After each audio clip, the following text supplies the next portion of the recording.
friends, I'm Richey, and I preach for the Piedmont Church of Christ, which is located in Marietta, Georgia. That's a suburb just north of Atlanta.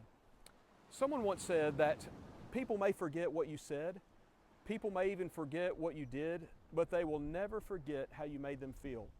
I will never forget how the Guyanese people made me feel this week when I traveled to a little island called Wakenaam, which is a Guyanese island in South America. I've really enjoyed this time here, and as you can see, I'm actually on a seawall where in the background you have a bush island, and then over here you have the Atlantic Ocean. In this island you have about 2,000 souls and only about 3 Christians. Well, let me correct that. Now there are 6. You see, we came to this island for the purpose of reviving a church that died. And I really mean that.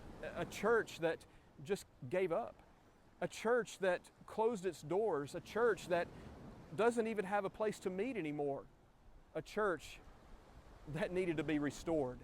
And so we came here with David Paher of Living Water 414, which is overseen by the Richmond Church of Christ in Richmond, Kentucky, to do just that, to revitalize this Church of Christ and to reach out to new folks and encourage them to become Christians. What we did this week in Wakenaam Island was this. We went around to different houses and we tried to invite people to what we called a crusade that took place every evening from about 6:30 to 9:30. And what we did in this crusade is we simply had gospel preaching and gospel singing. We prayed together and tried to encourage one another. Now, during the day, as I said, we went out to meet new people.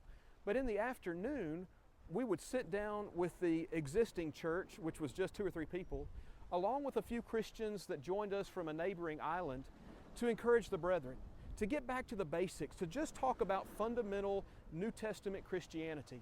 And we really enjoyed this time together studying and growing with one another. Now, I mentioned that this church went from 3 to 6 members in the short time that we were here together. And that's right. And we are hoping and praying that this 6 will turn into 12, into 24, and on and on. Before you know it, this entire island could be converted to Jesus and be members of the Church of Christ, each one having obeyed the gospel through penitent faith and baptism. You know, the Bible says in Mark 16:15 and 16 to go into all the world and preach the gospel to every creature. He that believeth and is baptized shall be saved. He that believeth not shall be condemned. And as I said a moment ago, I will never forget how I was made to feel when coming on this mission trip. I mentioned to you that I came with David Paher. David Paher is a good friend of mine, and he's been a friend of mine for a number of years. And he's been about the mission work of reaching souls in Guyana for some time now. And he would like for you to consider coming with him. If you would like to learn more information about Living Water 414 and how you can make a difference in the lives of the Guyana people, then why don't you visit his website? It's really simple, livingwater414.org. That's livingwater414.org. Visit the website, check it out, and make your next mission trip to Guyana.